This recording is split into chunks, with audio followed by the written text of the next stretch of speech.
మన టీం వాళ్ళందరూ వచ్చినట్టే నా కమింగ్స్. వచ్చినట్టే కావ్య మేరన్, ఎందుకు ఈ మీటింగ్ పెట్టావు? మనకు మెగా వేలం జరుగుతుంది.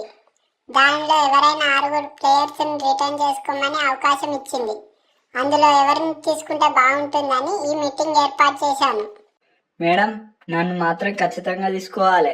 ఎందుకంటే పోయిన ఏడాది బాగా ఆడలేదు కదా, ఈసారి ఖచ్చితంగా చాలా బాగా ఆడతాను. నేను నిన్ను మాత్రం ఖచ్చితంగా తీసుకోను. కావ్య మేడం, నీకు నేనేం అన్యాయం చేశాను? నన్ను ఎందుకు తీసుకుంటలేరు? కారణం చెప్పండి.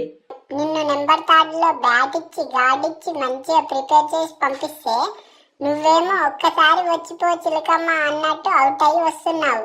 నిన్ను ఎట్లా తీసుకోమంటావు చెప్పు? ఏమయ్యా, ఎందుకు నవ్వుతున్నావు? నువ్వేదో మంచిగా ఆడినట్టు. నేను కొన్ని మ్యాచ్లు బాగానే ఆడాను కదా, మిగతా మ్యాచ్లు మీరే నన్ను ఆడిపించలేదు. నువ్వు ఆట ఆడినావు, నీ ఆట చల్లగుండా. కొన్ని మ్యాచ్లు నువ్వు ఆడడం వల్లనే ఓడిపోయినావు. హౌ? అదేలా? నువ్వు ఆడిన ఆటలో 30 బాళ్ళకు 32 రన్స్, మళ్ళా 50 బాళ్ళకి 52 రన్స్ కొడుతున్నావు. కాదు త్రిపాఠి, నువ్వు ఐపీఎల్ అనుకుంటున్నావా లేకుంటే వన్డే మ్యాచ్ అనుకుంటున్నావా? గా చిన్న పిల్లగాడు హర్షద్ రానా ఒక కిస్ ఇచ్చి నీ ఇజ్జత్ కూడా వచ్చిండు. నువ్వు పగ తీసుకోనికి ఒక అవకాశం ఇచ్చింది మన ఎస్ఆర్హెచ్ టీం. నువ్వేమో మళ్ళీ అతని చేతుల్లోనే అవుట్ అయినావు. అగో నవ్వుతుర్రు మేడం, నవ్వుతుర్రు. నవ్వుతాడయ్యా, నవ్వుతాడు. కాకపోతే డాన్స్ కూడా చేస్తాడు. అతను చాలా బాగా ఆట ఆడుతుండు కదా. ఇంకొకరి గురించి మాట్లాడుకోవాలి. వీరాది వీరుడు, తెల్లగున్న పోరడు, అతనే మన అబ్దుల్ సమాద్. నేనేమన్నా మేడం, నేను ఆట కూడా బాగానే ఆడాను కదా. ఏమయ్యా అబ్దుల్ సమాద్, ఏమన్నావయ్యా? ఇంతకు నువ్వు ఆడింది ఆడనేనా?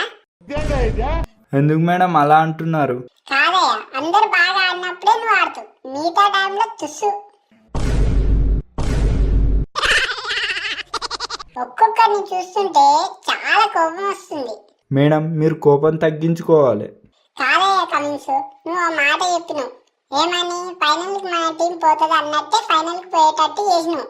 మన టీం వాళ్ళందరూ ఎందుకు ఆ మాట మీద నిలబడడు? అదే నాకు అర్థం కావట్లేదు. వాళ్ళ గురించి మీరు వదిలేయండి మేడం. మనం ఇప్పుడు ఏం చేద్దామో చెప్పండి. మనం 6 రిటర్న్ చేసుకోవాలి. అందులో ఫస్ట్ రిటెన్షన్ 18 కోట్లు, సెకండ్ రిటెన్షన్ 14 కోట్లు, థర్డ్ రిటెన్షన్ 11 కోట్లు, ఫోర్త్ రిటెన్షన్ 18 కోట్లు, ఫిఫ్త్ రిటెన్షన్ 14 కోట్లు. ఇలా ఒక్కొక్కరికి ఇన్ని కోట్లు ఇచ్చి తీసుకోవాలి. అందులో ఎంతమందిని తీసుకున్నామని ఈ మీటింగ్. మనం first Abhishek Sharma, head, Klaasen, నేను, మన ఎస్ఆర్హెచ్ టీంలో వీళ్ళు 4 సరిపోతారు. నేను కూడా ఇలానే అనుకుంటున్నా కమీసు. మేడం, మీరు ఒక మంచి ఆల్రౌండర్ని మిస్ అవుతున్నారు. అభిషేక్ శర్మ వచ్చింది కదా, మంచి ఆల్రౌండర్. మేడం, నేను చెప్పింది అభిషేక్ శర్మ గురించి కాదు. మరి ఎవరి గురించి మాట్లాడుతున్నావు సుందర్? నా గురించి మేడం. ఏంది నువ్వా? పోయినసారి ఏదో బాగా ఆడతావని 7 కోట్లు పెట్టి తీసుకున్నా. నీకు బ్యాటింగ్ చేయరాదా? బౌలింగ్ అన్నా బాగా చేస్తావంటే అది కూడా వేరాదా? ఏమయ్యా హెడ్, నీ మీద నమ్మకంతో పోయినసారి కన్నా ఎక్కువ డబ్బులు ఖర్చు పెట్టి తీసుకుంటున్నా.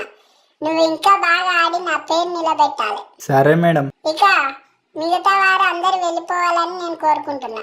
మన ఎస్ఆర్హెచ్ ఫ్యాన్స్ మన టీం కి ఈ 4 రిటెన్షన్ తీసుకుంటే బాగుంటుందా? కామెంట్ చేయండి.